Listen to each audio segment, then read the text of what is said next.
Guys, let me share something what has happened the day before. That's really a landmark achievement on the part of all the world governments and the tech companies' collaboration on reining in the disruptive nature of large language model AI, which have been in the domains for free, for open access for everybody, and the whole world was perplexed with how to deploy, how to make the best possible usage with the ethical concerns, with the kinds of data privacy that we're always apprehensive of, because these tech giants, they harvest our data, they put those data into their own curated reservoirs to be used for intended marketing, and also targeting based on our logging credentials and the logging patterns. So this is much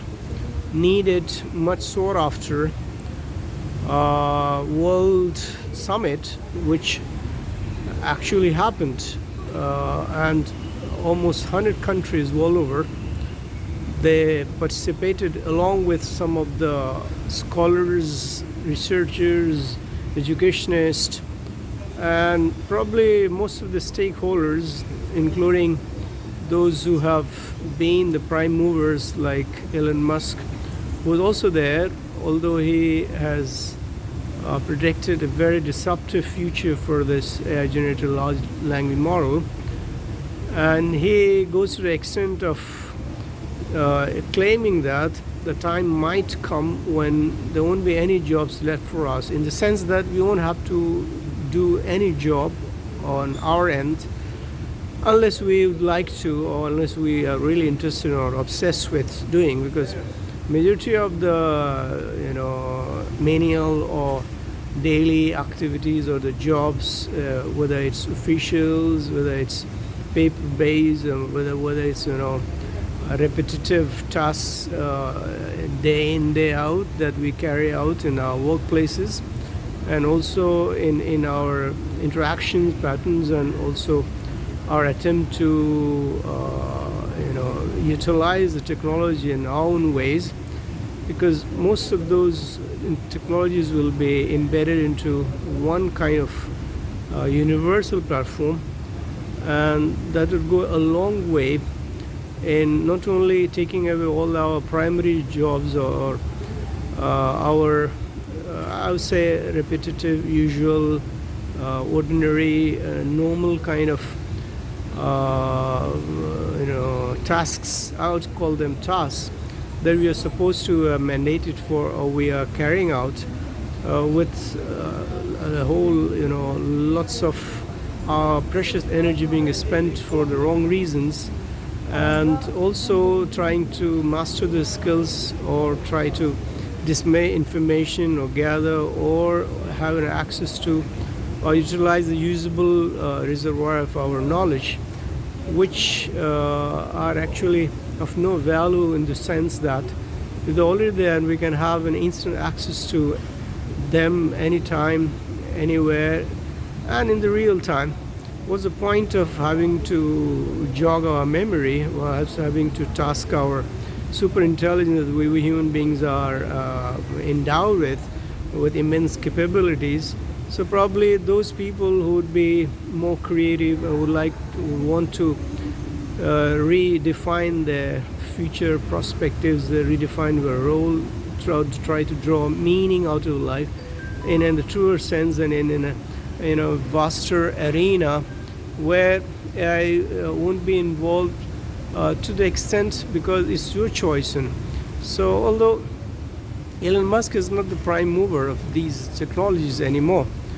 but he had initiated, and he was quite upbeat about being apprehensive right from the beginning. He always stayed away and warned, and thank God, I mean, it's good that England has taken initiative. Rishi Sunak was there. The draft resolution has been signed. All the tech giants have agreed that they're not going to deploy any large language models unless they are rigorously tested in the condition that are required for ethical usage of them, and they will be examined, re-examined. Also, they will be put to repetitive tests so that they stand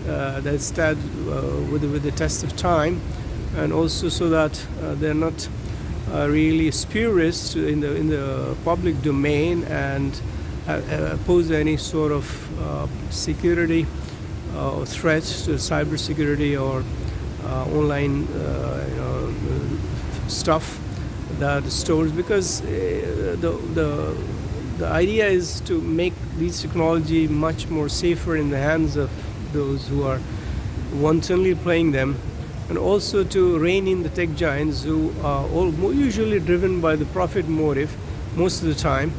because they spend billions. Obviously they would like to make money out of it. So all these like Google has recently spent around $2 billion into this development of language large models, and Bard and ChatGPT is getting even more robust with 4, and then we will have, God knows that we're going to have even more with the quantum computing at hand and almost being realized in the true sense. So China also could be pulled in, because China and USA, and they are the biggest players in the world of AI technology or AI integrated technology. England is no far behind. It's like 50 to 55,000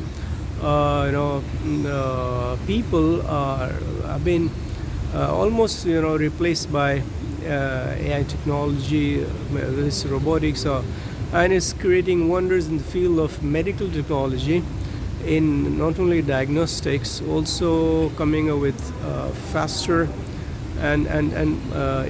more effective ways of developing drugs for dreaded diseases, and also having a mapping of our genome, which could help cure cancers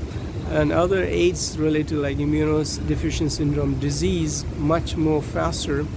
And it's brilliant at not only giving you a clearer picture diagnostics and allowing the doctors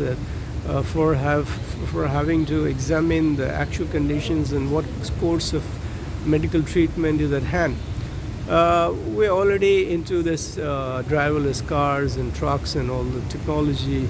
and we're going to have even more of it very soon, because the kind of competitiveness and the contenders in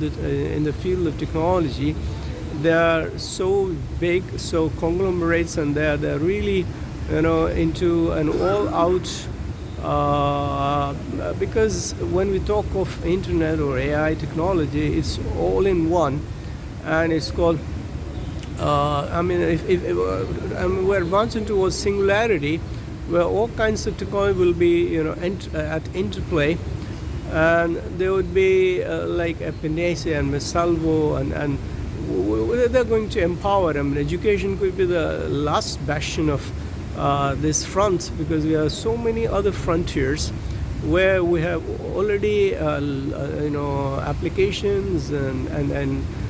usages, and already so many tech giants, and they like hotel industry, hospital industry, already using robotics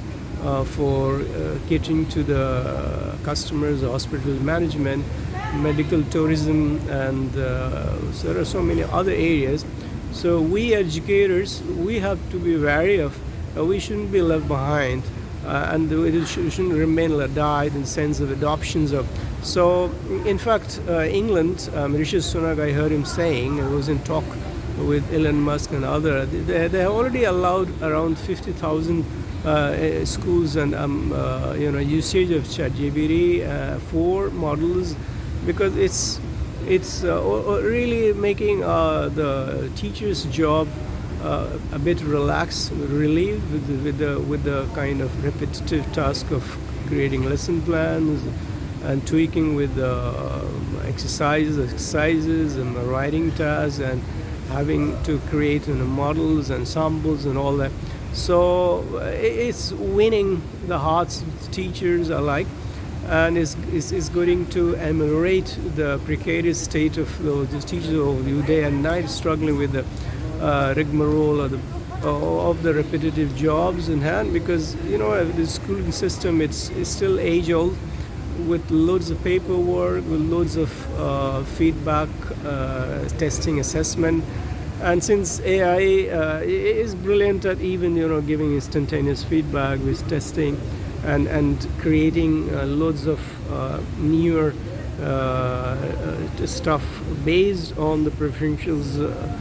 styles of the learners, and it can be like personalized learning. I'm talking about visually challenged students, learners, or those who are kinesthetics, or those who cannot the real time, the real interactions, and even it's like a personal tutor. I mean, I see it as a personal tutoring, one-to-one.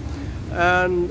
the best scenario, as Khan Academy, the boss, he was telling that the best thing in the world would be like every learner has a personal tutor at hand, and every teacher has a co-pilot, a teacher assistant on hand, to not only work together,